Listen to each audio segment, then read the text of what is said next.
Hello dear student, क्या हालचाल है आपका। आई होप बहुत अच्छे होंगे और बहुत अच्छे कर भी रहे होंगे। मैं चंदन कुमार आप लोग को मेंटोर वेलकम करता हूं इस यूट्यूब प्लेटफॉर्म पे जिसका नाम है आरसीपी फिजिक्स, जहां पे हम आपको सिखाते हैं राइट कॉन्सेप्ट ऑफ फिजिक्स। तो मैं यही उम्मीद करता हूं कि आप हमारे लेक्चर्स को एंजॉय कर रहे होंगे और काफी अच्छे अच्छे कॉन्सेप्ट सीख रहे होंगे। मेरा मकसद है बिल्कुल बेसिक से आपको एक्सप्लेन करके बहुत अच्छे लेवल तक आपको फिजिक्स सिखाने की। तो मैं इसी उम्मीद के साथ मैं इस प्लेटफॉर्म पे खड़ा। ये जो चैप्टर स्टार्ट है जिसका नाम है करंट इलेक्ट्रिसिटी, जो कि हर एक कॉम्पिटिटिव एग्जाम्स के लिए बहुत ही इंपॉर्टेंट है।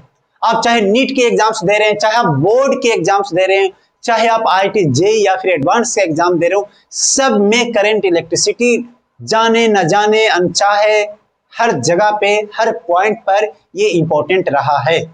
तो चलिए हम आज का लेक्चर स्टार्ट करते हैं। आज का लेक्चर जो है काफी इंपॉर्टेंट सा है, जिसका नाम है ओम्स लॉ।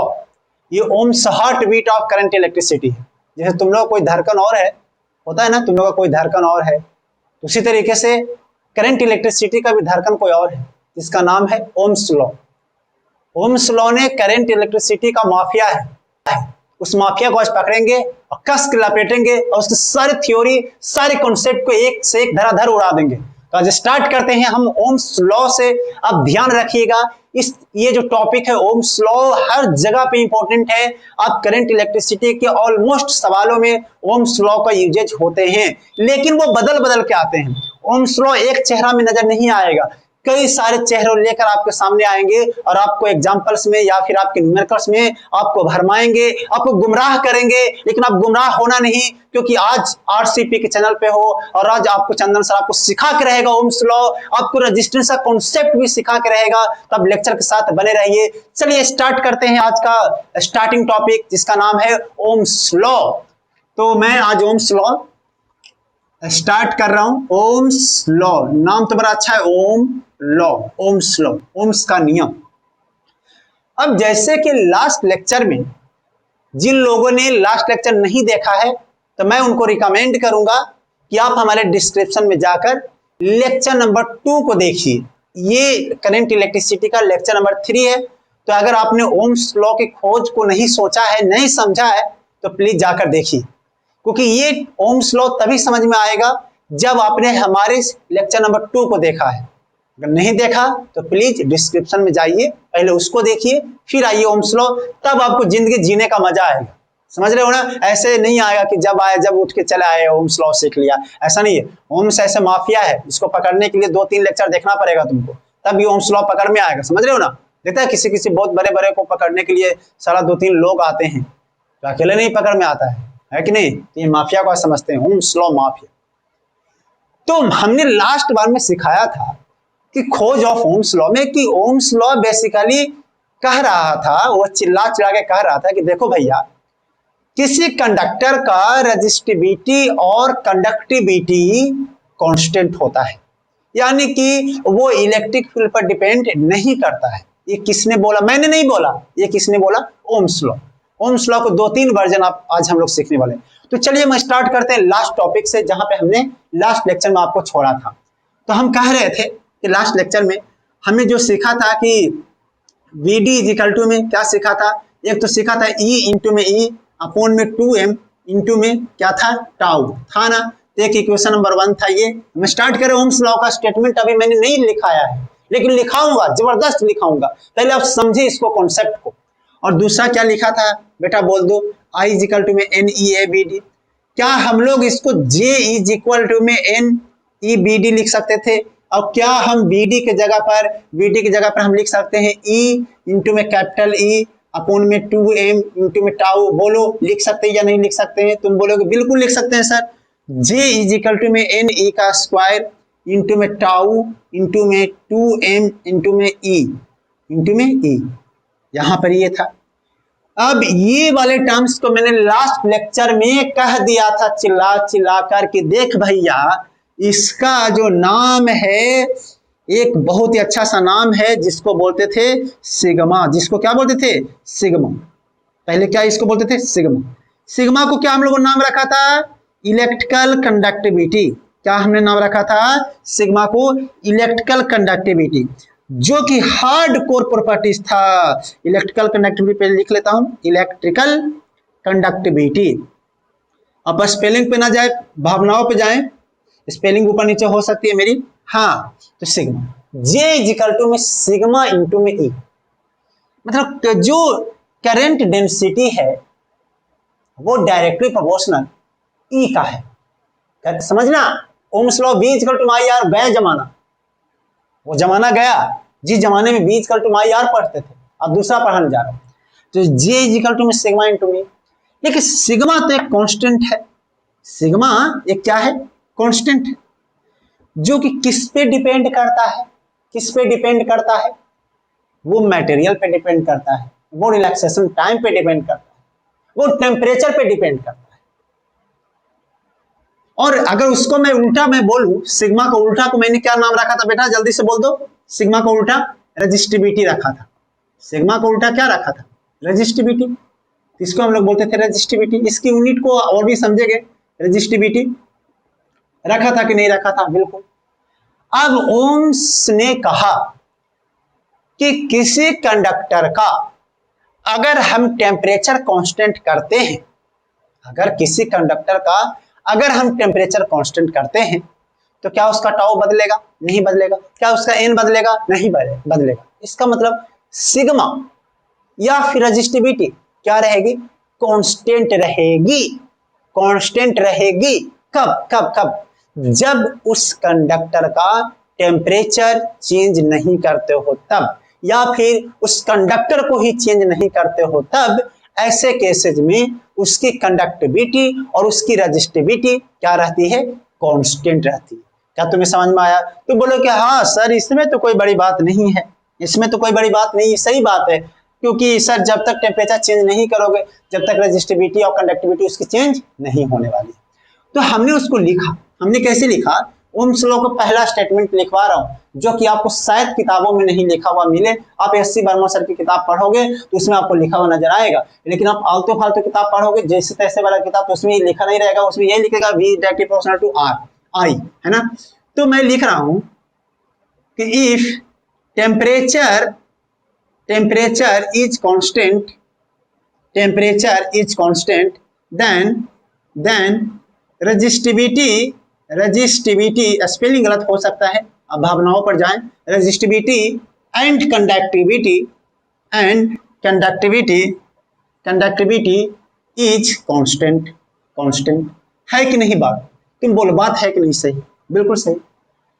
दूसरी बात यह है, ओम्स लॉ की दूसरी स्टेटमेंट जो कि आप चाहो तो लिख सकते हो कि तुम्हें लगेगा कि भैया ये जो सिग्मा जो है या फिर रेजिस्टिविटी जो है डिपेंड करता है जे पर भी एंड ई पर भी, लेकिन रियलिटी ऐसा नहीं है। तुम्हें लग रहा होगा कि सिग्मा इज इक्वल टू में जे अपन में ई लिख सकते हैं, सिग्मा अपन में जे अपन में ई लिख सकते, लगेगा कि नहीं लगेगा? अरे ऑब्वियस सी बात है भाई, इंसान है तो देखेंगे तो लगेगा ऐसा। इंसान का तो ये कैरेक्टर है कि भाई जो देखता है जो लगता है, लेकिन वो रियल में है नहीं। तुम्हें लगेगा कि जे जो है और ई जो है वो सिग्मा से कनेक्टेड है, लगेगा कि सिग्मा से कनेक्टेड, लेकिन सिग्मा भाई साहब वो जे और ई पर कोई डिपेंडेंसी नहीं है। सिग्मा तो भैया इसका है ना, वो इस पे डिपेंड करेगा ना। अब तुम्हें ये भी सोच में आ रहा हो कि सर अब सिग्मा को लिख दो जे अपन में ई, सर जे को बढ़ाओ तो सिग्मा बढ़ेगी, नहीं भैया। अगर जे को बढ़ाओगे तो ई भी तो बढ़ेगा, जे को कम करोगे तो ई भी तो कम होगा भाई साहब। तो सिग्मा क्या रहेगी, independent from electric field. Sigma क्या रहेगी, इंडिपेंडेंट फ्रॉम इलेक्ट्रिक फील्ड। तो इन्होंने बोला, ओम्स लॉ ने, कि फॉर एनी कंडक्टर, देखना ध्यान से, यहां सुनना, यहां पे भाई साहब यहां पर देख लो, इधर उधर मत जाओ। फॉर एनी कंडक्टर सिग्मा और रो इज इंडिपेंडेंट। देखो कितना खूबसूरत सा लाइन है यार, इंडिपेंडेंट फ्रॉम इलेक्ट्रिक फील्ड, कितना सुंदर सा लाइन, बताओ तुमको इतना सुंदर कोई मिलेगा क्या जितना इस सुंदर ये लाइन है। बोला गया फॉर एनी कंडक्टर सिग्मा और resistivity independent from electric field. तुमको इससे सुंदर कोई मार्केट में नहीं मिलने वाली है, समझ रहे हो। और वो जो इक्वेशन था भाई साहब, जे इक्वल टू में सिग्मा इंटू में ई। कोई एक अच्छा सा बच्चा मेरे को बोल दिया कि सर ये तो जे तो वेक्टर क्वांटिटी है ना, और इलेक्ट्रिक फील्ड भी कैसी क्वांटिटी है, वेक्टर क्वांटिटी। मैंने बोला कि बात तो सही है यार, तो तुम वेक्टर ऐसे लगा दो, वेक्टर ऐसे लगा दो, तो देखो कितना खूबसूरत सा एक इक्वेशन बन गया, J equal to sigma into में ई, और इसको बोला गया vector form of Ohm's law. अगर तुमको कोई बोले कि प्रूफ करो vector form of Ohm's law, तो तुमको ये प्रक्रिया अपनाना होगा। और ये बोर्ड में ज्यादा पूछे जाते हैं। कहाँ पूछे जाते हैं? बोर्ड में। चाहे आप बिहार बोर्ड हो, चाहे आप सीबीएसई बोर्ड हो, चाहे आप कोई सा भी बोर्ड हो, सारे बोर्ड में ये क्वेश्चन बहुत ट्रेंड करते हैं कि Ohm's law, vector form of Ohm's law. कई लोग को तो होश उड़ गए हो कि साला मैं तो ओम्स लॉ तो देखा था, ये वेक्टर फॉर्म नहीं देखा था। तो क्या आज आपने सीख लिया vector form of Ohm's law? बिल्कुल सही। तो आप इसको नोट कर लीजिए ईमानदारी से, और इसको एक बार रिवाइज करते हुए, वंदे मातरम बोलते हुए इसको आप याद कर लीजिए। चलिए आगे बढ़ते हैं, आप नोट कर लो जल्दी से। चलिए, तो हम लोगों ने सीखा कि जे इक्वल टू में सिग्मा इंटू में ई लिख सकते हैं। जहां पर सिग्मा या फिर उसको रेजिस्टिविटी बोल सकते थे, उसको हम कांस्टेंट मानते हैं। किसको? सिग्मा और रेजिस्टिविटी को। हम रेजिस्टिविटी को साथ क्यों ले रहे हैं? क्योंकि लास्ट लेक्चर में मैंने बताया था कि रेजिस्टिविटी जस्ट उल्टा होता है उसका, रेजिस्टिविटी जस्ट उल्टा होता है। हमने लास्ट लेक्चर में बहुत अच्छे से इसको एक्सप्लेन भी किया था। तो प्लीज आप लास्ट लेक्चर पे जाइए और उसको समझने की कोशिश कीजिए। अब second form of Ohm's law क्या है, जो आप लोग पढ़ते थे 10th क्लास में? क्यों याद आ गया कि याद आ गई? समझ गया, दोनों के दोनों बात है। तो जैसे second form of Ohm's law क्या है, ये देखो स्टेटमेंट तो आप कोई सा भी लिख सकते हो, ओरिजिनल स्टेटमेंट तो वही है। ओम्स लॉ क्या है? जैसे कि जे इक्वल टू में सिग्मा इंटू में ई जो आपने लिखा है भाई साहब, अब जे को हम लिख सकते हैं, जैसे कि पहले ऐसे समझते हैं कि एक कंडक्टर ले लिया। अब कंडक्टर हमने जो ऐसे लिया, उसको हमने एक बैटरी से कनेक्ट कर दिया। 20 वोल्ट की बैटरी, 20 वोल्ट की बैटरी है। तो 20 वोल्ट की बैटरी है, मतलब पोटेंशियल डिफरेंस 20 वोल्ट है। तो इस कंडक्टर के अक्रॉस ये पोटेंशियल डिफरेंस कितना आ जाएगा? P ही वोल्ट आ जाएगा। इस कंडक्टर के अक्रॉस में पोटेंशियल डिफरेंस कितना आ जाएगा बेटा? B ही आ जाएगा। और इसको में L है, ये L है। अब इसमें इलेक्ट्रिक फील्ड करंट ऐसे जाएगा, इस तरीके से ऐसे पास करेगी। इसमें एक इलेक्ट्रिक फील्ड सेटअप होगा जो उस कंडक्टर के अंदर में होगा। इलेक्ट्रिक फील्ड बाहर नहीं होगा, कंडक्टर के अंदर में। और अगर आप तुम इस इलेक्ट्रिक फील्ड को लिखना चाहो तो from first chapter electric field लिख सकते हैं B अपॉन में L। लिख सकते हैं कि नहीं लिख सकते हैं? तो बिल्कुल लिख सकते हैं सर, इस तरीके से ऐसे लिख सकते हैं। आपके पास है J इक्वल टू में सिग्मा इंटू में E, है कि नहीं है? बिल्कुल है। J को क्या I अपॉन में A लिख सकते हैं? I अपॉन में A लिख सकते हैं सर। और सिग्मा को क्या लिख सकते हैं? N E का स्क्वायर अपॉन में टाउ अपॉन में 2m। बोलो भाई साहब। हाँ सर लिख सकते हैं। अब मैं ऐसे बोलता हूं कि I इक्वल टू में, देखते रहना ध्यान से, N का E का स्क्वायर टाउ अपॉन में 2m, और हमने क्या लिख दिया? एरिया को ले आया इधर, एरिया। और हमने भाई साहब आपके परमिशन से, देखो बिना आपके परमिशन के तो कुछ नहीं हो सकता। अब E को हमने लिख दिया B अपॉन में L। देखना एकदम बेसिक प्रूफ है ओम्स लॉ का। कई लोग आप लोग को डायरेक्ट रटवा देंगे कि V इक्वल टू में I R होता है। मैं वैसा नहीं रटवा रहा हूं दोस्त मेरे खुदा, मैं वैसा नहीं करवा रहा हूं। आपको मैं बता रहा हूं कि जो है आप ऐसे कर सकते हैं या नहीं कर सकते। अगर आप और भी देखोगे ध्यान से तो बेटा आप इसको नोट कर लिया क्या? नोट कर लिया क्या? यहां तक नोट कर लो। चलो अब इधर देखो। अब जो है तुम ऐसे कर लो इसको कि ये जो टर्म्स है, तुमको पता है ना कि ये तो अभी कांस्टेंट ही कांस्टेंट है, ये भी टर्म्स जो है कांस्टेंट है। ठीक है, हम चाहते तो सिग्मा को हम न भी नोट करवाते चाहते तो, लेकिन आपको थोड़ा फील करवाने के लिए मैं नोट करवा रहा हूँ। यहां पर मैं ये काम करता हूं, फिर से मैं उसी चीज को I इक्वल टू में यहां पर ये हम लिख देते हैं एन का ई का स्क्वायर, एन ई का स्क्वायर और टाउ अपोन में 2m ए इंटू में ए अपोन में एल इंटू में वी, हमने ऐसे लिख दिया। अब इसको हम इधर ले आते हैं और वी को इधर ले आते हैं तो ये हो जाएगा 2m इंटू में एल, 2m इंटू में एल अपोन में एन ई का स्क्वायर अपोन में टाउ, और क्या क्या हो गया देखो, ए हो गया और यहां पर हो गया आई, ये हो गया यहां पर हो गया आई। अब तुम एक बात बताओ, तुम एक ही बात बताना, दो बात मत बताना भाई साहब, तुम एक बात बताना कि यहां पर ये जो टर्म्स है वो क्या है, क्या सिग्मा है या फिर सिग्मा का उल्टा है, ये पहले बताओ। क्या सिग्मा है या फिर सिग्मा का उल्टा है, क्या है? तुम बोलोगे सर सिग्मा का वो क्या है, उल्टा है। क्यों? क्योंकि सिग्मा का ऊपर में एन ई का स्क्वायर है, लेकिन यहां पे एन ई का स्क्वायर नीचे, एन ई का स्क्वायर क्या है बेटा, नीचे। हम इस पूरे के पूरे टर्म्स जो है कांस्टेंट है, देखो पूरे के पूरे टर्म्स क्या है, कांस्टेंट। ये जो टर्म्स है डिपेंड करता है किस पे, डिपेंड करता है किस पे, डिपेंड्स ऑन टेम्परेचर एंड किस पे डिपेंड करता है, मटेरियल। करता है कि नहीं करता है? मटेरियल मतलब कोई सा भी एक मटेरियल जो भी आप ले लिए उस मटेरियल पे डिपेंड करेगा, क्योंकि उसका हर का एन अलग अलग होगा। मैं जितना काला उतना दिखता हूं काला, है ना। अब जो है depends on temperature and material.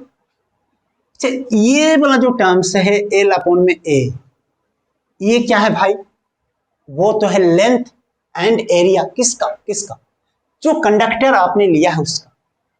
तो यानी कि ये जो टर्म्स है वो किस पे डिपेंड्स ऑन डायमेंशन, डायमेंशन है ना, डिपेंड्स ऑन डायमेंशन।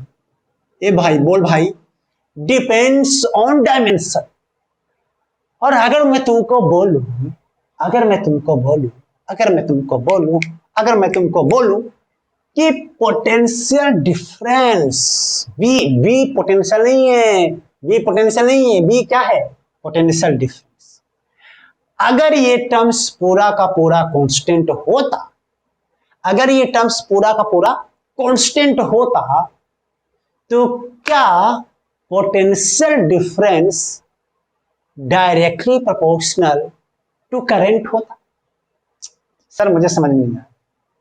अगर ये टर्म्स पूरा का पूरा कांस्टेंट होता, अगर ये टर्म्स पूरा का पूरा कांस्टेंट होता तो क्या potential difference directly proportional to I होता?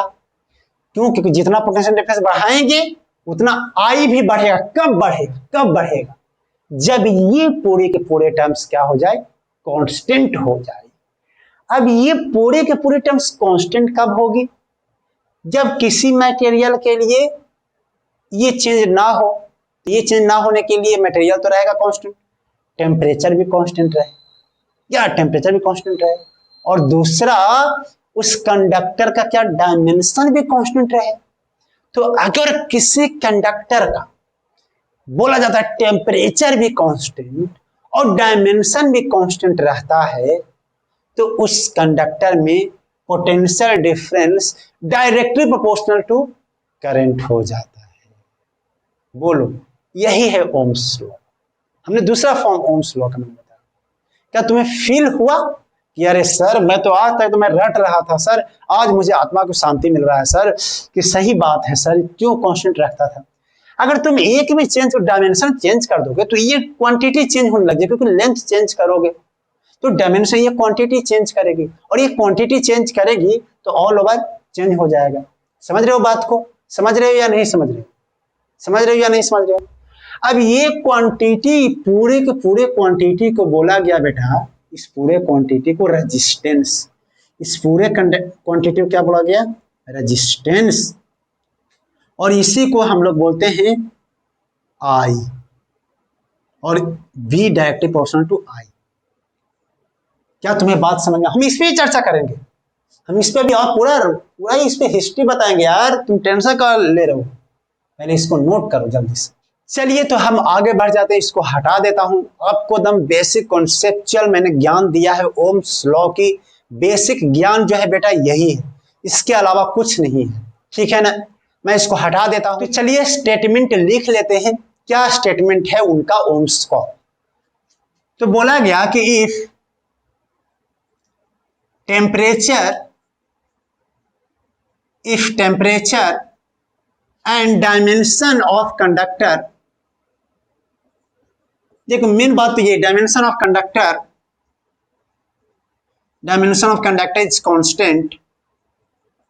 is constant, then potential difference, potential नहीं भाई साहब, potential difference is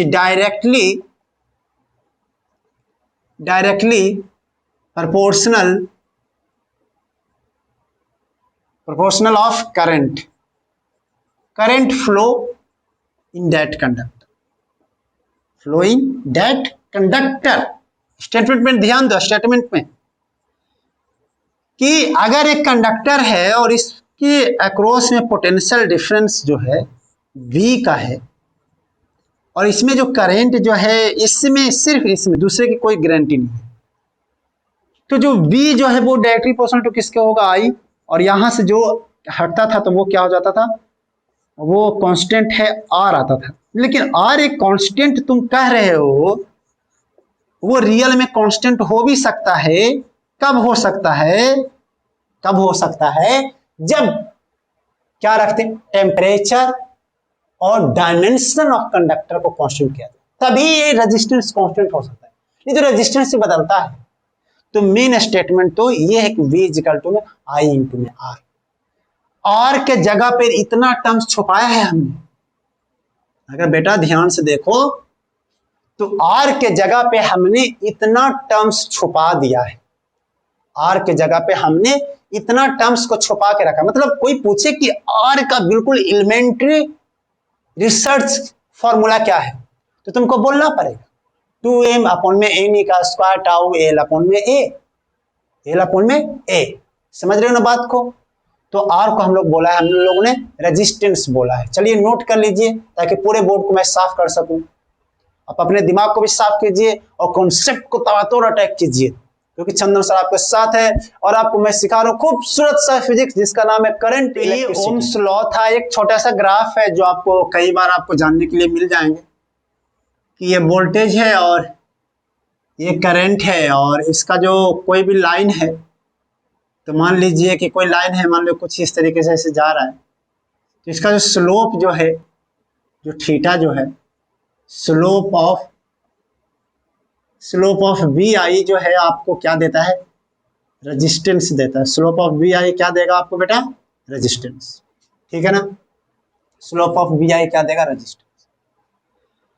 अब पूरे करंट इलेक्ट्रिसिटी को समझो, करंट इलेक्ट्रिसिटी को आप समझिए।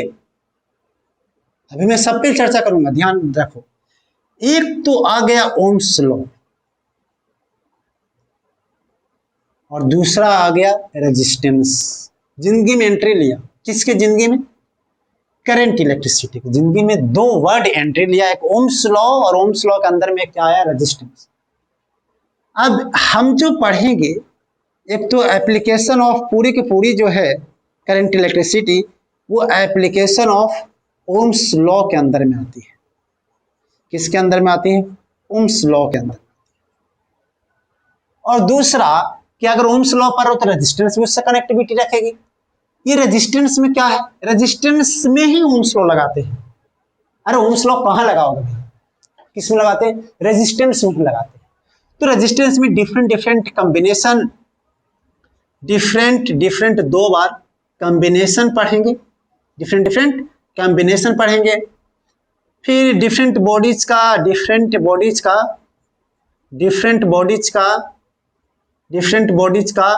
रेजिस्टेंस निकालना सीखेंगे,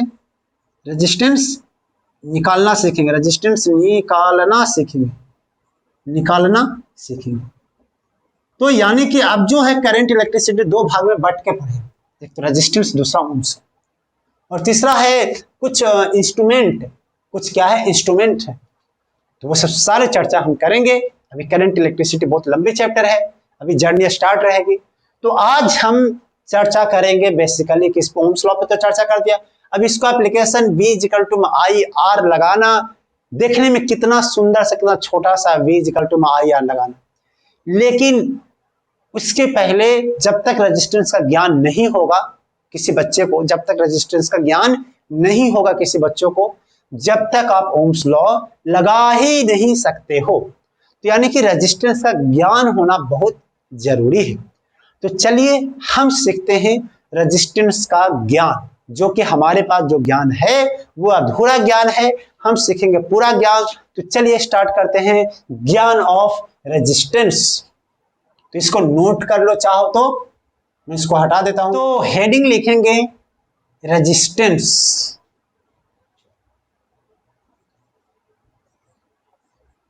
इलेक्ट्रिकल रेजिस्टेंस। रेजिस्टेंस देखो, रजिस्टर एंड रेजिस्टेंस दो अलग अलग वर्ड होते हैं।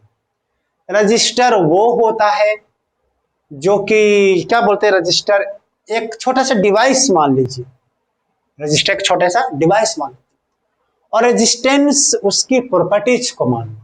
इस डिवाइस के छोटे से डिवाइस का रेजिस्टेंस उसके प्रॉपर्टीज को मान लो। अब आपके मन में आएगा कि क्या है रेजिस्टेंस, क्या है रजिस्टर। अब रेजिस्टेंस बेसिकली क्या है कि ये एक प्रॉपर्टीज है मटेरियल की, जो कि करंट को फ्लो करने से रोकेगा। बोले भैया मैं तुमको नहीं आने दूंगा, मेरी मर्जी है, मैं तुमको रोकूंगा। तो रोकूंगा का मतलब ऐसा नहीं कि करंट को रोक दिया, मतलब करंट को बिल्कुल फ्लो करने नहीं दे रहा, रास्ता को बाधा दे दे, कुछ इस तरीके से नहीं होती है। एक्चुअल में करंट जो है, आप ऐसे समझे, थोड़ी बेसिक बेसिक बातें, current basically flow of charge है। Current basically flow of charge है, और वो चार्ज के पास कुछ ना कुछ एनर्जी होती है। तो रेजिस्टेंस क्या करती है, वो उसके सारी एनर्जी को खींचने की कोशिश करती है। क्या करने की कोशिश करती है, खींचने की, साला पूरा खींच लूंगा। तो जब पूरी चार्ज की एनर्जी जब खींचने की कोशिश करेगी, तो क्या उस चार्ज मस्त फ्लो कर पाएगा? तुम्हारा आंसर आप नहीं सर, पहले जैसा तो मस्त फ्लो नहीं कर पाएगा। जाएगा एक पॉइंट से दूसरे पॉइंट तक जाएगा, लेकिन उसके पास एनर्जी ही बहुत कम होगी। समझ रहे हो, एनर्जी ही बहुत कम होगी। तो रेजिस्टेंस का काम क्या है कि resistance is the basically properties of material which opposes the flow of current. Resistance का मतलब क्या है, रेजिस्टेंस का मतलब होता है, रेजिस्टेंस एक प्रॉपर्टीज है, रजिस्टर प्रॉपर्टीज नहीं है, रजिस्टर प्रॉपर्टीज नहीं है। रजिस्टर जो बेसिकली होते हैं, वो जो होते हैं वो एक छोटे छोटे इंस्ट्रूमेंट होते हैं। आप शायद देखो कि नहीं देखो, आई डोंट नो, मैं आपको दिखाने की कोशिश करता हूँ। आप यहाँ पे बोर्ड पर देखिएगा, आपके सामने एक रजिस्टर आएगा। देखिए, ये देखिए रजिस्टर है। अब ये कुछ लाल है, हरे हैं, पीले हैं, कुछ कलर है। अभी छोटा सा ये रजिस्टर, आपके घरों में भी ऐसे होते होंगे ना रजिस्टर। तो ये रजिस्टर कुछ ना कुछ इसकी यूनिट होती है, सारे पे हम चर्चा करेंगे। तो ये करता क्या है कि जिस सर्किट में लगा दो ना, जिस सर्किट में लगा दो, वो सर्किट में करंट को अपोज करता है चलने के लिए। बोलता है तुम भैया इतना एनर्जी लेकर मत चलो, तुम इतना एनर्जी लेकर मत चलो। तो आपने देखा कि उसमें जो है, उस रेजिस्टेंस, छोटे छोटे रेजिस्टेंस में वो एनर्जी जो लेके जा रही थी करंट, उसको रोकने की कोशिश करता है। क्या करने की कोशिश करता है बेटा? रोकने की कोशिश करता है। तो आप मत रोकने की कोशिश कीजिएगा, आप अपने नॉलेज को फ्लो करवाते रहिएगा। अब इंसान के हर जिंदगी में कहीं ना कहीं रेजिस्टेंस है। आप देखिए, पढ़ते हैं, बहुत सारा रेजिस्टेंस आपके आसपास में। टीवी है, बीवी है, ओ सॉरी बीवी नहीं, टीवी है, मूवी है, या फिर बहुत सारे ऐसे ऐसे चीजें हैं जो आपको पढ़ने से रोकेगा। वो एक तरह के आपके जिंदगी में रेजिस्टेंस का काम कर रही है। आपके कोई दोस्त होंगे जो आपके लिए स्पेशल होंगे, आपको बार बार डिस्टर्ब भी करते होंगे, तो वो भी एक रेजिस्टेंस हो सकता है। कि आपके पास सामने समोसे रखे हुए हैं, आप पढ़ रहे हो, पूरा पेट लग रहा है, सर पहले खा ही लो, तो वो रेजिस्टेंस है, वो रेजिस्टेंस है। और समोसा एक रजिस्टर है, वो आपको रोक रहा है, वो रेजिस्टेंस है। पढ़ने से रोक रहा है, वो क्या है? रेजिस्टेंस है। तो मैं ये उम्मीद करता हूं कि रेजिस्टेंस और रजिस्टर में डिफरेंस समझ में आई होगी और रेजिस्टेंस का डेफिनेशन भी आपको समझ में आ गई होगी। तो हम चलते हैं, पहली बात ये कि तू जो रेजिस्टेंस का डेफिनेशन लिखोगे, तो चलिए लिखो, इसको मैं लिखवा रहा हूं। तो रेजिस्टेंस का डेफिनेशन लिख लेते हैं हम लोग कि भैया रेजिस्टेंस क्या है। इट इज अपोजिशन, देखते संसद में बैठते हैं अपोजिट करने वाला, अपोजिशन लोग बैठते हैं, opposition of flow of current, opposition of flow of current, बस सिंपल। इसको डिनोट किया जाता है इस तरीके से, ऐसे ऐसे ऐसे ऐसे, है ना। कांस्टेंट रेजिस्टेंस को ऐसे ऐसे डिनोट किया जाता है। और अगर आपकी जिंदगी में वेरिएबल रेजिस्टेंस है, अगर आपके जिंदगी में कभी समोसे आ रहे हैं, कभी टीवी आ रहा है, कभी बीबी आ रहे हैं, तो आप उसको ऐसे डिनोट करोगे, इसको बोलते हैं वेरिएबल रेजिस्टेंस। कई किताबें अलग अलग तरीके से लिखती हैं, आप उस पर ध्यान ना दें, आप कॉन्सेप्ट पे ध्यान दीजिए कि कॉन्सेप्ट क्या कहते हैं, वेरिएबल रेजिस्टेंस। अब ये हो गया, इसका यूनिट जो है कौन नहीं जानता, यूनिट ऑफ रेजिस्टेंस क्या होता है। यूनिट ऑफ रेजिस्टेंस जो है बेटा, यूनिट ऑफ रेजिस्टेंस जो है वो है ओम। क्या है? ओम। ओम रटा करो भाई। ओम का ओंकार लगाने से, ओंकार करने से आपका दिमाग शांति होता है और कंसंट्रेशन पावर भी इंक्रीज करती है। क्या तुम्हें पता है? क्या सर आप करते हो? मैं बिल्कुल करता हूं, मैं बिल्कुल करता हूं। तो ओम जो होती है बहुत अच्छी ध्वनि होती, उस ध्वनि को सुना कर ओम, सुबह सुबह उठ के भी जप कर सकते हो ओम, तो वो बहुत आपके लिए लाभदायक होती है। चलिए, बहुत सारे ऐसे होते हैं। यूनिट ऑफ रेजिस्टेंस वो क्या था? ओम। अब जैसे इसका फॉर्मूला क्या बनेगा, है कि नहीं, इसका फॉर्मूला क्या बनेगा जो आपको परेशानियां डालने वाला, तो बस ये एक ही है, कुछ बचा नहीं तो फॉर्मूला बना दो।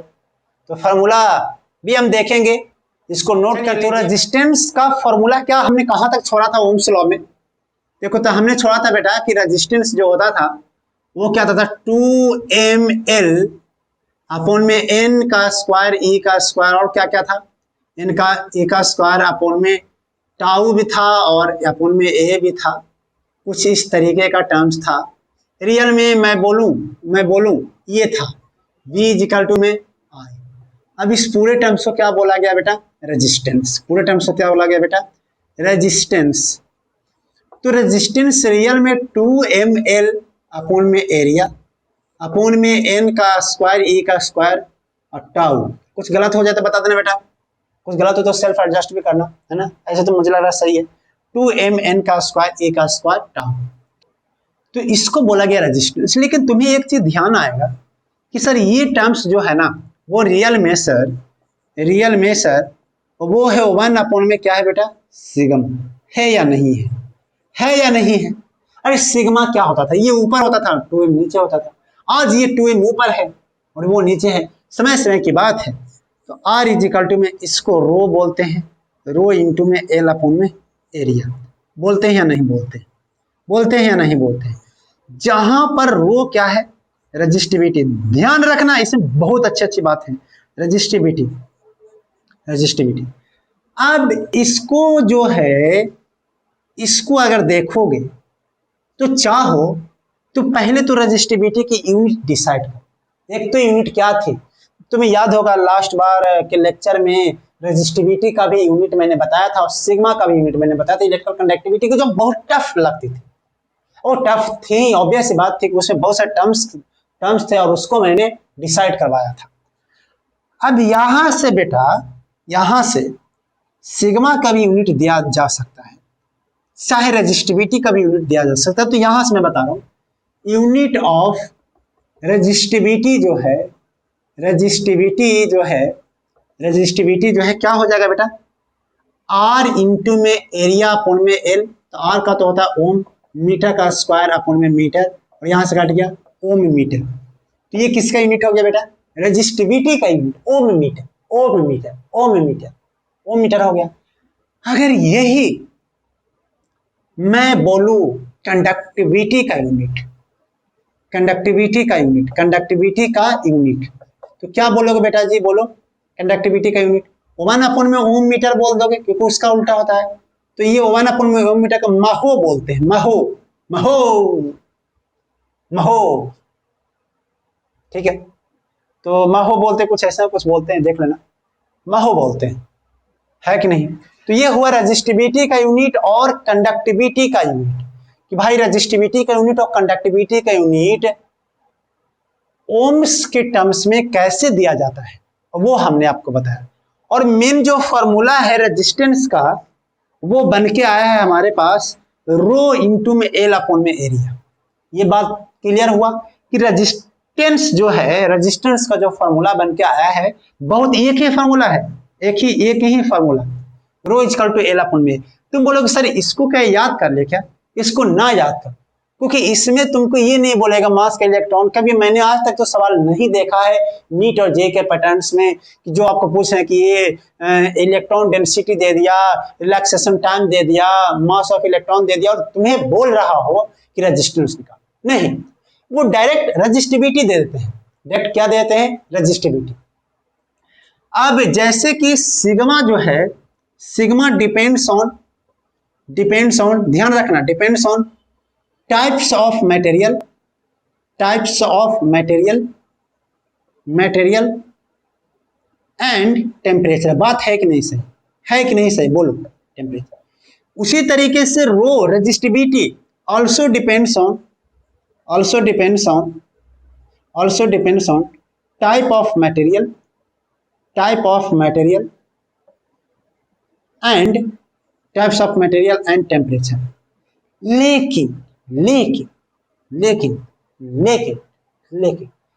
रेजिस्टेंस किस पे डिपेंड करेगा, वो तो साला इस पे भी डिपेंड करेगा, और ये टाइप्स ऑफ मटेरियल पे डिपेंड करता है, और किस पे डिपेंड करता है, टेम्परेचर पे। तो ये तो बात पक्का है कि रेजिस्टेंस जो है types of material plus temperature पर तो डिपेंड करेगा ही करेगा। इसको तो ब्रह्मास्त्र में लिखा हुआ है, ये सब जगह लिखा हुआ है।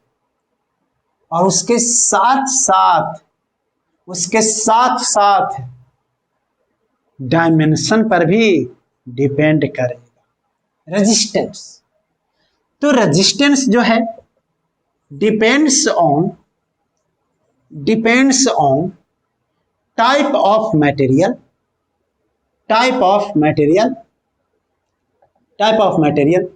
टेम्परेचर, दिखाई दे रहा है क्या, टेम्परेचर एंड बेटा डायमेंशन, रजिस्ट। अगर टेम्परेचर सब कुछ भगवान अच्छा रहा तो टेम्परेचर कांस्टेंट रहता है, और अगर टेम्परेचर कांस्टेंट है तो रेजिस्टिविटी उस मटेरियल का क्या रह गया, कांस्टेंट।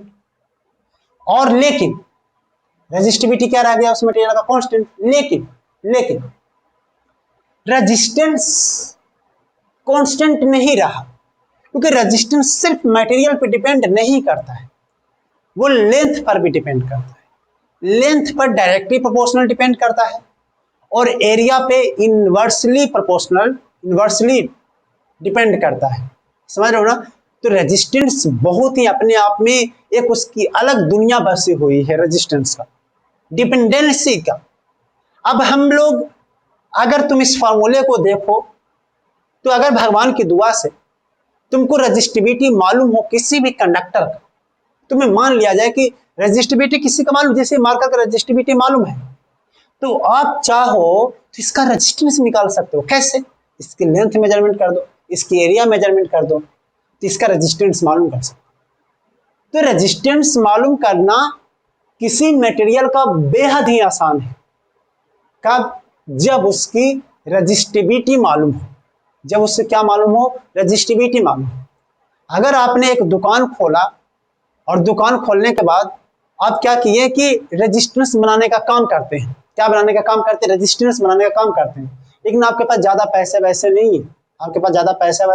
नहीं है, तो आप क्या करोगे। एक दुकानदार क्या करता है कि रेजिस्टिविटी मेजरमेंट करता है। अब भैया रेजिस्टिविटी मेजरमेंट करने में देखो इतनी चीज की जरूरत पड़ेगी, ये वाला टर्म्स तो जरूरत पड़ेगी ना रेजिस्टिविटी की, मास ये वो मर जाओ। तो इसके पास ज्यादा बजट है तो तुम करो, मेजरमेंट करो, तुमको किसने मना किया है? लेकिन आप छोटे से इंसान, ज्यादा पैसे वाला नहीं, बस इतना है कि आपने आईटी निकाल लिया, डॉक्टरेट निकाल लिया, आपने एक बहुत बड़ा बिजनेस खड़ा कर दिया रेजिस्टेंस बनाने का, तो तुम कैसे मटेरियल लाना पसंद करोगे? पहला, जिसमें रजिस्टिविटी आपको खुद निकालना है, या फिर दूसरा जिसकी रजिस्टिविटी पहले से मालूम है। तो तुम्हारा आंसर होगा कि मैं तो खतरवा खिलाड़ी हूं, मैं तो ये वाला लूंगा, और जो बेचारा इंसान है वो बोले कि नहीं सर मैं तो ये वाला लूंगा। इससे क्या फायदा होगा? रजिस्टिविटी मालूम तो किसी का भी रेजिस्टेंस निकालना आसान बात, समझ रहे हो ना? तो resistance depends on resistivity as well as length and area. अब लेंथ कई तरीके के हो सकते हैं, जैसे कि मान लीजिए कि मेरे सामने गिलास रखा हुआ है। अब ये गिलास जो है, अब ये गिलास को देखना, तो करंट को मैं ऐसे फ्लो करवाता हूं, इस तरीके से फ्लो करवाता हूं, तो लेंथ ये वाला होगा या फिर ये वाला होगा? कौन वाला? हाँ समझ गए ना? लेंथ एरिया का डिसीजन कौन देगा? लेंथ एरिया का डिसीजन देगा ये, कि अगर करंट ऐसे जा रही है तो तुमको लेंथ ये वाला लेना पड़ेगा, ये लेंथ लेना पड़ेगा, ये लेंथ, और एरिया तुमको ये लेना पड़ेगा। समझ रहे हो बात को? और अगर करंट ऐसे जाती नीचे से ऊपर, हाँ समझना, अगर करंट नीचे से ऊपर जा रही है तो लेंथ हमारा ये वाला आएगा और एरिया ये वाला आएगा। अब जो भी है, मैं जानता हूं कि ये यूनिफॉर्म नहीं है, अगर यूनिफॉर्म होता तो ये वाला लेंथ होता और ये वाला हमारा एरिया। तो एक ही कंडक्टर के लिए, अच्छा रजिस्टिविटी तो दोनों केस में, चाहे आप ऐसे जाओ चाहे आप ऐसे जाओ, दोनों केसेज में रजिस्टिविटी बेटा सेम रहेगा, क्योंकि रजिस्टिविटी जो मटेरियल की प्रॉपर्टीज है, रजिस्टिविटी किसकी प्रॉपर्टीज है? मटेरियल की। तो भैया मटेरियल तो चाहे तुम ऐसे एंट्री करो चाहे ऐसे एंट्री कर रहे हो, तुमको कोई फर्क नहीं पड़ने वाला, लेकिन रेजिस्टेंस डिपेंड कर जाता है लेंथ पे और उसके एरिया पर। तो यानी कि अगर करंट ऐसे फ्लो कर रही है बेटा, तो ऐसे फ्लो कर रही है तो लेंथ ये वाला लेना पड़ेगा, और अगर ऐसे क्रॉस कर रही है तो लेंथ ये वाला लेना पड़ेगा। क्या तुम्हें ये बात क्लियर हुआ कि लेंथ, एक ही कंडक्टर का रेजिस्टेंस अलग अलग हो सकता है, कंडक्टर वही है। अब ये बात कोई जानता नहीं है, एक ही कंडक्टर, ये इसका देखो एक ही कंडक्टर है ना, तो रेजिस्टेंस अलग अलग हुआ कि नहीं हुआ? तुम ऐसे जाओगे तो रेजिस्टेंस और ऐसे जाओगे तो रेजिस्टेंस दोनों में से अलग अलग होगा। अब ऐसे जाएंगे उसमें रेजिस्टेंस ज्यादा मिलेगा, अगर एरिया सेम ले ले, ये वाला एरिया ये वाला एरिया, तो ऐसे ज्यादा मिलेगा। क्यों? क्योंकि इसको करंट को, चार्ज को इससे ज्यादा दूरी ट्रेवल करनी पड़ रही है। तो ज्यादा दूरी ट्रेवल करनी पड़ रही है बेटा, ज्यादा दूरी ट्रेवल करनी पड़ रही है बेटा, तो ज्यादा लेंथ कवर करेगी, ज्यादा लेंथ कवर करेगी तो साला रास्ते में बहुत सारे भूत पड़े हुए रेजिस्टेंस वाला, बोले आओ आओ आओ आओ, तो वो सारा का सारा उसके नोच से खा जाएंगे, किसको? चार्ज को।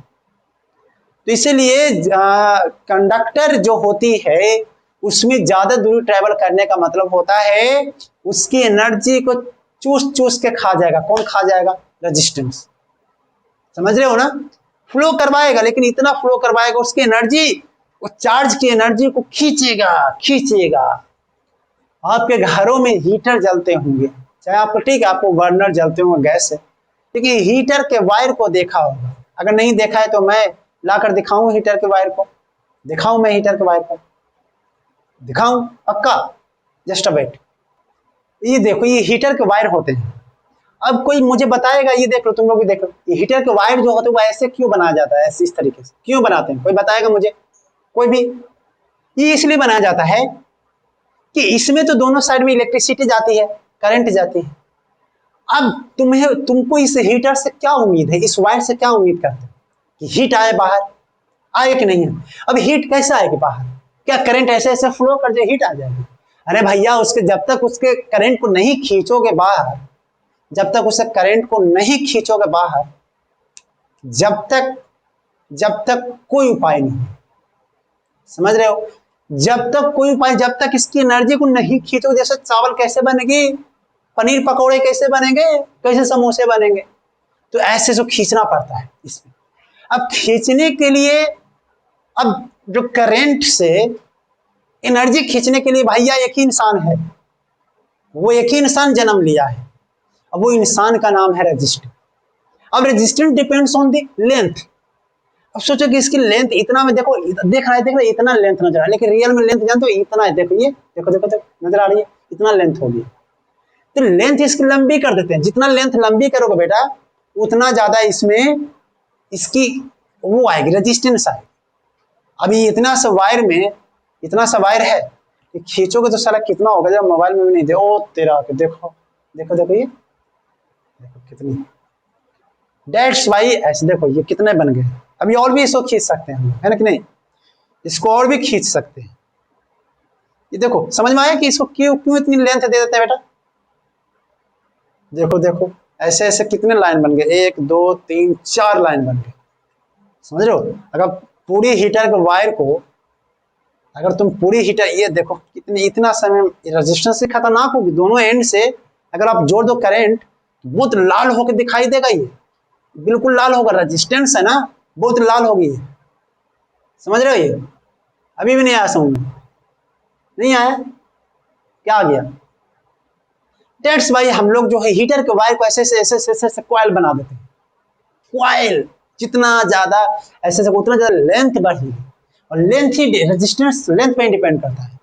तो हमारा एक ही मकसद होता है कि इससे हम उम्मीद करते हैं कि इसमें टोटल इसमें करंट जो फ्लो कर उसकी एनर्जी बाहर निकाले, फेंके साला को निकाल के अंदर से चावल बनाए, चावल दूध और ऐसे पनीर पकौड़े बने। उसके लिए जरूरी होता है इसका रेजिस्टेंस बढ़ाओ। अब तुम एक वायर को तुम सिर्फ ऐसे कर दो और लगा दो, तब फिर मजा नहीं आए। समझ रहे हो ना। और इसका दूसरा कारण ये है कि ये जो होता है टंगस्टन वायर शायद होता है। टंगस्टन वायर का मेल्टिंग पॉइंट भी ज्यादा होता है, बहुत ज्यादा मेल्ट करता है, बहुत डिले मेल्ट करता है। इसका बहुत ज्यादा टेम्परेचर बढ़ाओगे तब मेल्ट करेगा। तो इसका दूसरा बात तो ये है कि जैसे आप एल्युमिनियम का नहीं बना सकते, वो मेल्ट ही कर जाएगा, ज्यादा करोगे तो मेल्ट कर जाएगा। जैसे अब हीटर कॉइल जब जलती है तो बहुत ज्यादा टेम्परेचर होता है। विश्वास नहीं तो तुम हाथ रख के देखना उस पर, फिर जिंदगी का अनुभव होगा तुमको है कि नहीं। तो जिंदगी का अनुभव लेने के लिए तो ऑब्वियस बात है हाथ रखना पड़ेगा। तो ये वाला वायर जो है वो बहुत कम मेल्ट होती है। मेल्ट क्या, बहुत टेम्परेचर इसकी बहुत हाई होती है। एल्युमिनियम का भी चाहे तो हम ऐसे बना सकते हैं, ऐसे से गोल गोल गोल गोल गोल गोल गोल गोल गोल, लेकिन उसमें क्या होगा बेटा, वो मेल्ट कर जाएगा। दैट्स व्हाई एल्युमिनियम को नहीं बनाते, है कि नहीं। तो ये सब कारण होती है, बहुत सारी चीजों का कारण है सबका अलग अलग।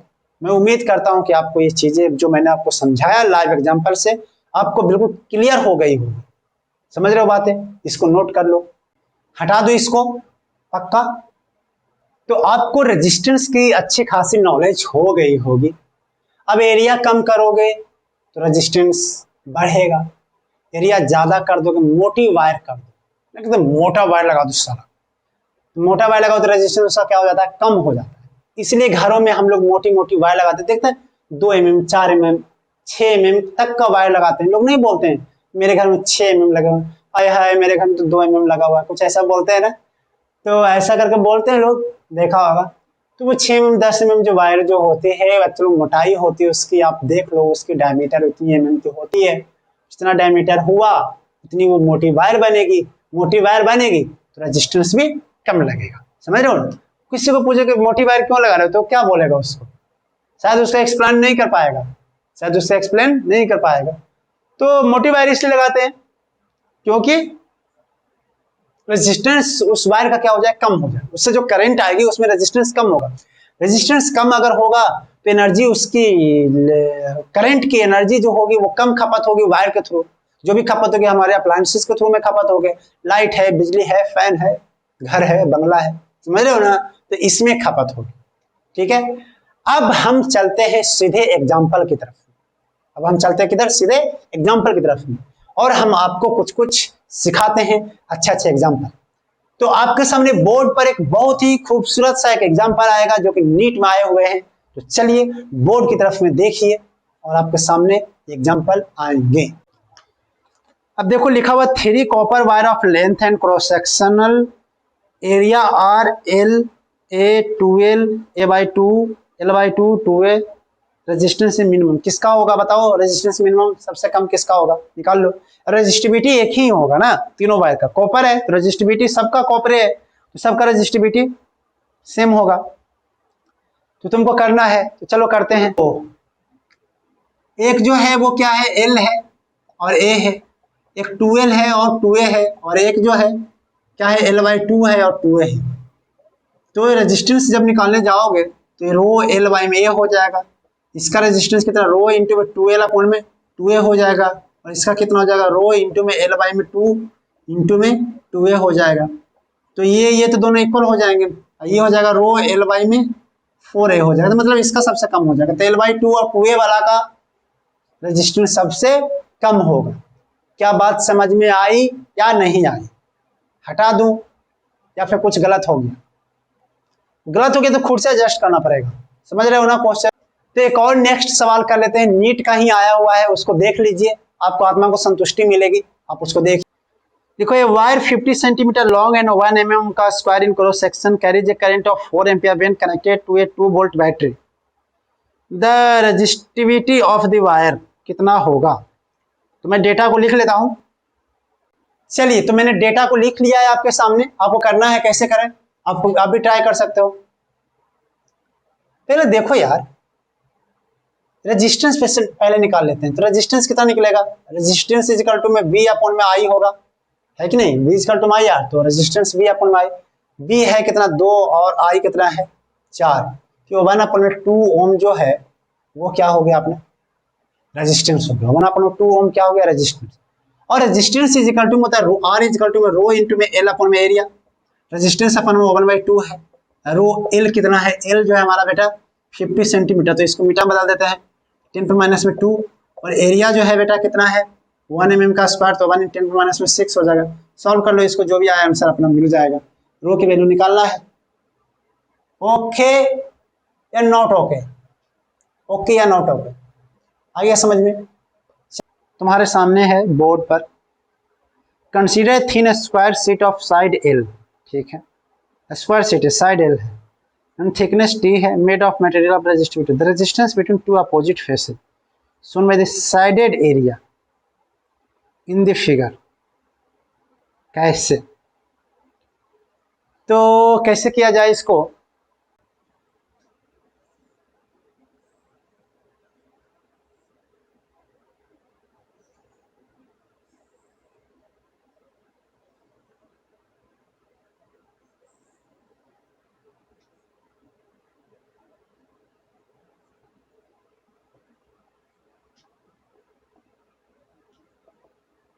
ये थिकनेस इसका T है और ये L है, L है कि मतलब इसका भी L होगा ना जी, इसका भी L होगा। अब इसका L होगा। अब इसका जो रेजिस्टेंस निकालोगे वो कितना, अब करंट जा रही है इस साइडेड एरिया से इस साइडेड एरिया तक निकल रही है, तो इसका हो जाएगा कितना रो इंटू में L अपॉन में एरिया, होगा कि नहीं होगा?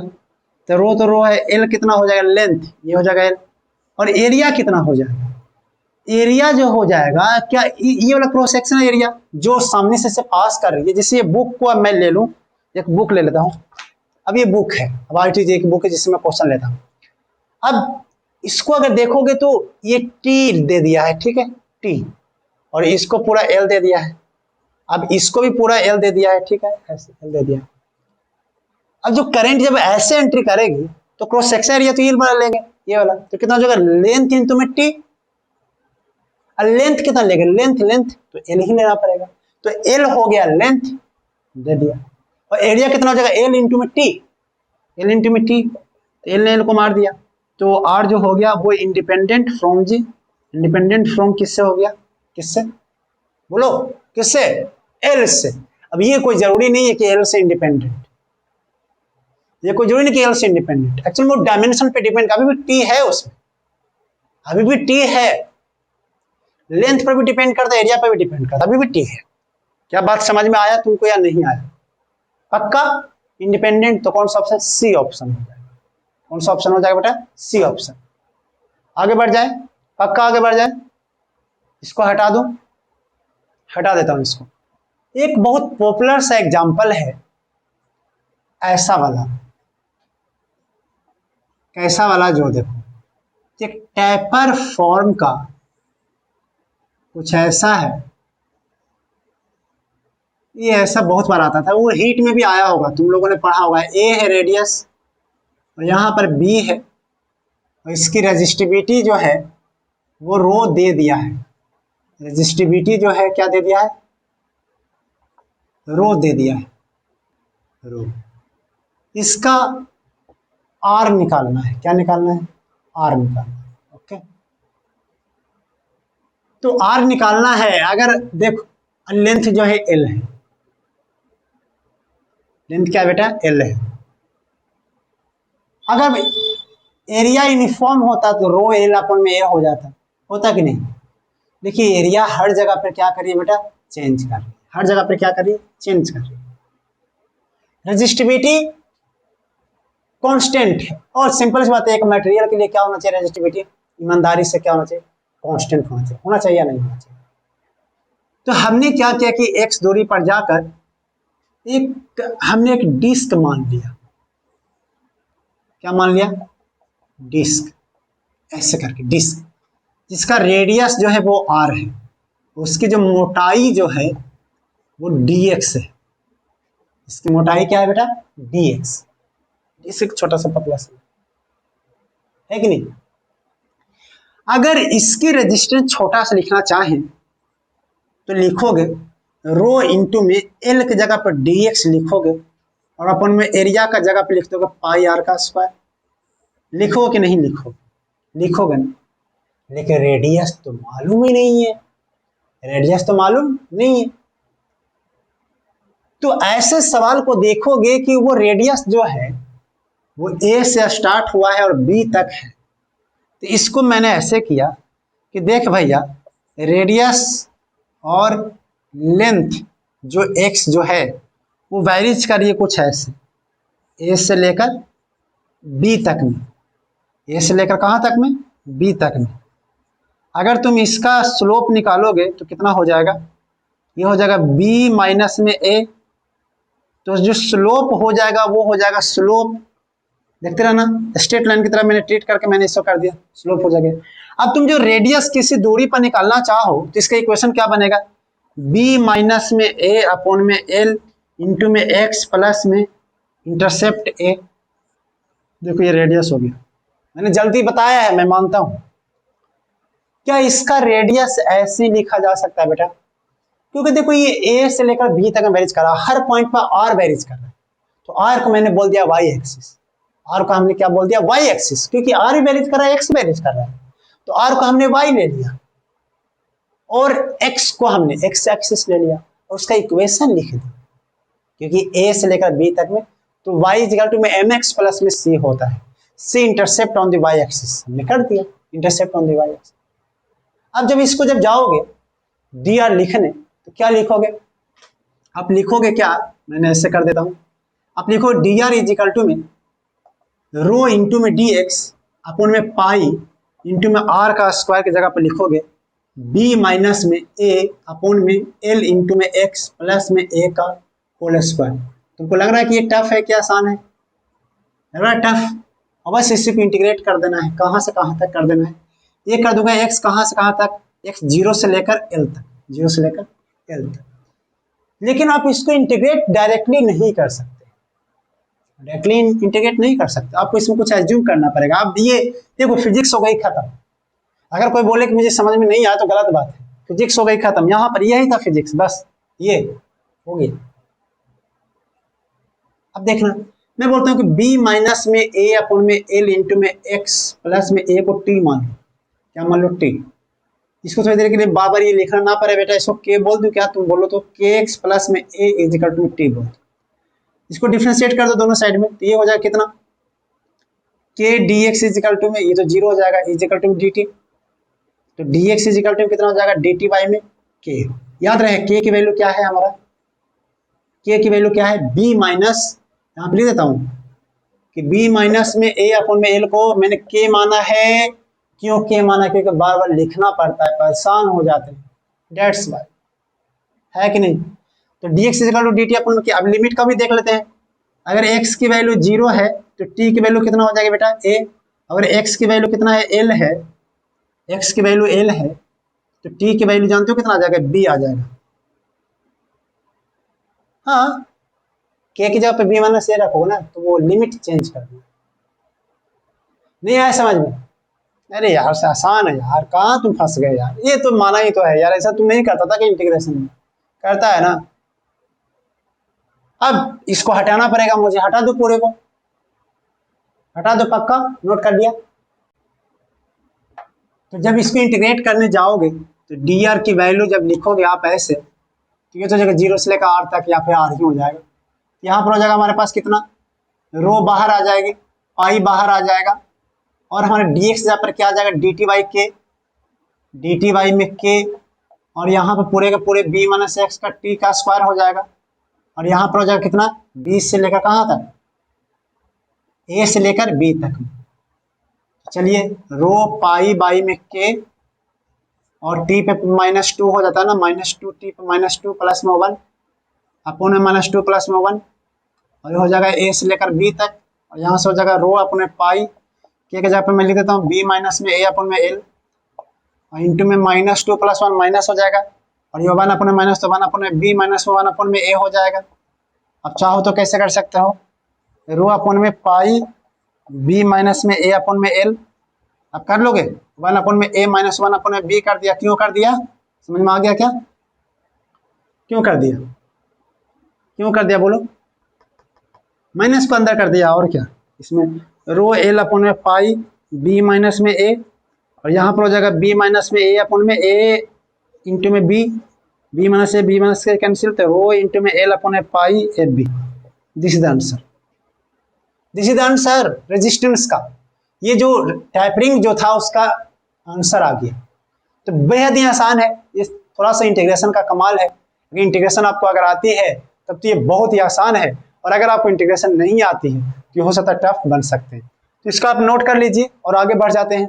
चलिए तो एक काम करते हैं, आज का लेक्चर हम यहाँ तक ही रखते हैं, क्योंकि ज़्यादा लेक्चर लंबी होती जा रही है, पढ़ाई में मन नहीं लग रहा है, दिमाग डिस्ट्रैक्शन हो रही है, सर समोसे बन रहे हैं, जल्दी से लेक्चर खत्म नहीं हो रही है, समोसे खाने का मन कर रहा है, ऐसी बात है, बिल्कुल ऐसी बात है। तो आप जाइए समोसे को खाइए, एंजॉय कीजिए, और अगर आपको कोई शिकायत है तो आप हमें मेल कर सकते हैं, कहाँ पर, rcp22ck@gmail.com पे। और अगर आप पढ़ाई कर रहे हो और आपको डाउट आने ही आने, सिंपल सी बात है, और अगर ऐसा हो रहा है तो आप जीनियस स्टूडेंट हो, तो अगर आप जीनियस स्टूडेंट हो और आप डाउट सॉल्व करने में प्रॉब्लम आ रही है आपको, तो अगर आप डाउट पूछना चाहते हो तो आप हमें टेलीग्राम लिंक से जुड़कर आप अपने सारे डाउट 1 बाय 1 पूछ सकते हैं। टेलीग्राम का लिंक डिस्क्रिप्शन में भी है और कमेंट में भी है, तो जाकर वहां पर से क्लिक कीजिए और हमसे जुड़ जाइए। जब तक अगला लेक्चर नहीं आ जाए, जब तक आप पढ़ाई करते रहिए, मुस्कुराते रहिए और एक दूसरे को मदद करते रहिए। और अगर आप नए हैं तो आप हमारे चैनल को सब्सक्राइब, छोड़िए मैं नहीं बोल रहा हूँ, आप हमारे वीडियो को लाइक या डिसलाइक भी कर सकते हैं, कुछ गालियां भी दे सकते हैं कमेंट में। तब तक के लिए ऑल दी बेस्ट।